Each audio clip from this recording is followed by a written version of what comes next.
A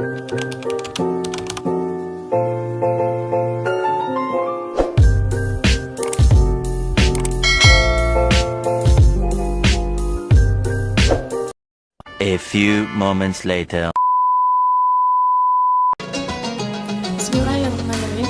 Assalamualaikum warahmatullahi wabarakatuh.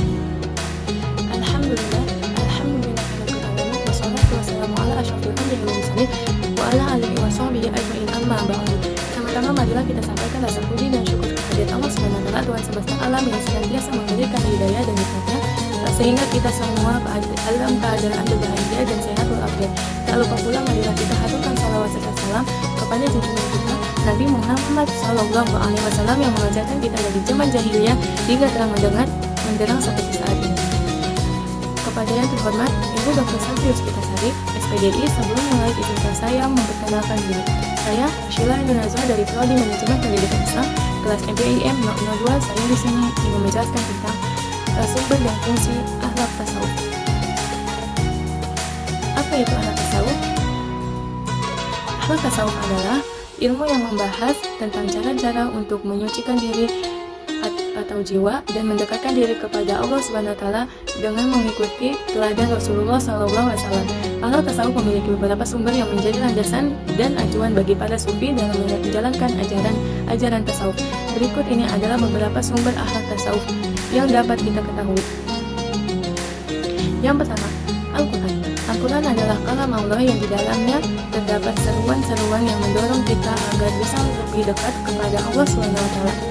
Berikut ini perintah yang berkaitan dengan akhlak tasawuf. Yang pertama, zuhud, yaitu sikap tidak tergantung dan tidak terikat dengan dunia dan segala isinya, melainkan hanya mengharapkan ridho kepada Allah SWT. Contohnya ada dalam surat Toha ayat 124 yang artinya, dan barang siapa yang berpaling dari peringatanku, maka sesungguhnya baginya penghidupan yang sempit dan kami akan menghidupkannya pada hari kiamat dalam keadaan buta.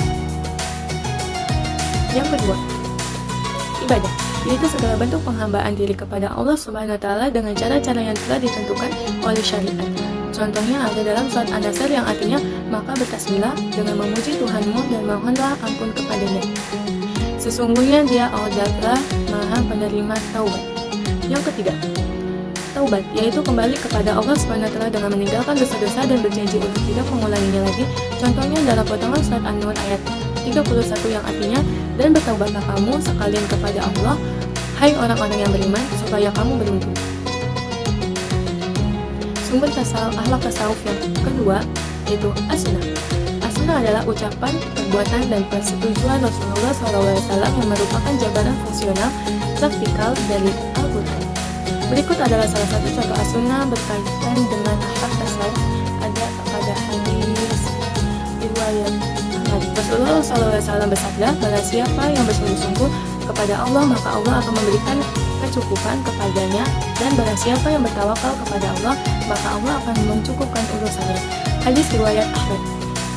Maksud dari hadis ini adalah siapa yang bersungguh-sungguh kepada Allah, maka Allah akan memberikan suatu hasil yang baik, dan siapa yang bertawakal kepada Allah akan diberikan kelancaran dalam urusannya. Selanjutnya, sumber akhlak tasawuf yang ketiga yaitu ijma' ulama. Ijma' ulama adalah kesepakatan para ulama tentang suatu masalah agama yang berdasarkan dari dalil syar'i. Berikut adalah contoh ijma' ulama. Yang pertama, ijma' ulama tentang wajibnya mengikuti salah satu mazhab dalam fikih. Yang kedua, ijma' ulama tentang wajibnya menghormati dan mencintai para wali Allah. Yang ketiga, ijma' ulama tentang wajibnya menjaga akidah yang benar dan bersih dari segala bentuk syirik, bid'ah, khurafat, karena akidah adalah fondasi utama dalam beragama dan berakhlak. Sumber akhlak tasawuf yang keempat yaitu qiyas. Qiyas adalah analogi atau perbandingan antara suatu masalah baru dengan masalah lama yang telah ada hukumnya dalam Al-Quran dan atau As-Sunnah. Contoh dari qiyas yang berkaitan dengan akhlak tasawuf. Yang pertama, qiyas tentang haramnya merokok, karena merokok memiliki kesamaan dengan minum khamar atau minum minuman keras yang telah diharamkan oleh Allah Subhanahu wa taala dalam Al-Quran, dan kesamaannya tersebut adalah merusak kesehatan, menghabiskan harta, dan mengganggu orang lain. Yang kedua, qiyas tentang sunnahnya berzikir dengan lisan dan hati. karena berzikir memiliki kesamaan dengan sholat yang telah disunahkan oleh Allah SWT dalam Al-Quran. Kesamaan tersebut adalah mengingat Allah SWT, bersyukur kepadanya dan memohon pertolongannya. Yang ketiga, kias tentang sunnahnya bersalawat kepada Rasulullah SAW, karena bersalawat memiliki kesamaan dengan membaca Al-Quran yang telah disunahkan oleh Allah SWT dalam Al-Quran. Kesamaan tersebut adalah mengagungkan kalam Allah SWT, mengikuti sunnah Rasulullah SAW, dan mendapatkan pahala dari Allah SWT. Fungsi akhlak dan tasawuf. Fungsi akhlak dan tasawuf dibagi menjadi dua fungsi. Yang pertama umum dan yang kedua khusus. Fungsi yang pertama, fungsi umum. Fungsi umum ini terdapat menjadi dua aspek. Aspek yang pertama, aspek yang menyangkut sejarah akhlak tasawuf sejak lahir dan juga mengenai paradigma yang masih tersisa sampai sekarang. Contohnya, 1. Meneladani akhlak Rasulullah SAW, Rasul sebagai uswatun hasanah atau suri tauladan yang baik bagi umatnya. Yang kedua, menyeimbangkan antara kehidupan keduniawian atau kehidupan material dengan kehidupan spiritual atau kebutuhan rohani atau agama. Aspek yang kedua yaitu fungsi akhlak tasawuf dengan memotret realitas kehidupan modern sekarang ini. Contohnya, 1.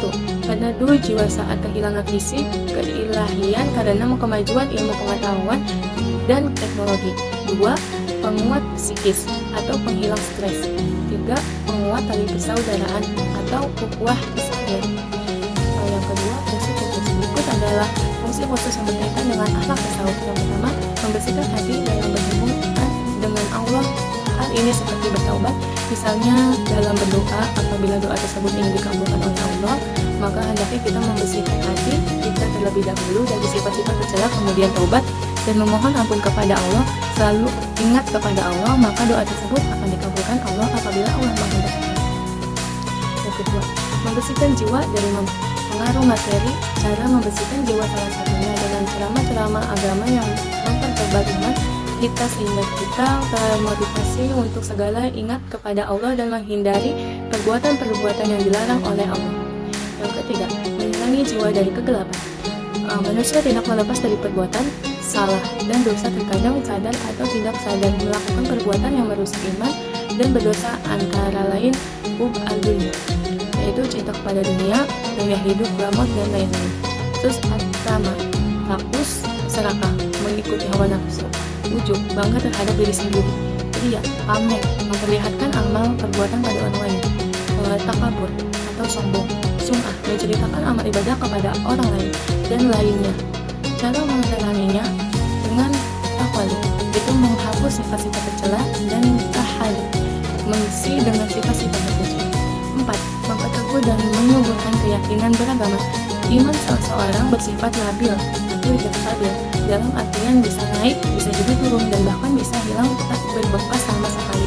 Namun apabila kita sering mendengarkan pengajian dan ceramah, kita akan mendapat kecerahan atau pencerahan sehingga meyakinkan dan meneguhkan iman kita sehingga kita tidak mudah tergoda dengan kenikmatan dunia yang hanya bersifat sementara. 5. Yang tertinggi, akhlak manusia. Apabila seseorang memiliki akhlak yang baik, pasti akan dihormati oleh orang lain. Namun, apabila seseorang memiliki akhlak dan moral yang jelek, pastilah orang tersebut tidak akan dihargai oleh orang lain, bahkan akan dikucilkan dalam masyarakat. Apabila seseorang memiliki hati yang bersih, maka baik pula akhlaknya, sehingga tolak ukur baik menurut masyarakat bukanlah pada hartanya, tetapi pada akhlak seseorang. Dan dalam Al-Quran juga disebutkan bahwa Allah mengukur derajat manusia bukan dari harta kekayaannya, melainkan dari derajat ketakwaannya. Adapun fungsi mempelajari akhlak tasawuf yang sifatnya lebih teknis, yaitu 1. Untuk meningkatkan kemajuan rohani, 2. Untuk menuntut ke arah kebaikan, 3. Untuk menopang kesempurnaan iman, 4. Untuk mempertajam tanggung jawab eskatologis, 5. Untuk mempertajam tanggung jawab sesama dalam kehidupan, 6. Untuk menjaga martabat manusia. Segitu dulu materi yang bisa saya sampaikan. Kurang lebihnya mohon maaf. Wabillahi taufiq wal hidayah. Wassalamualaikum warahmatullahi wabarakatuh.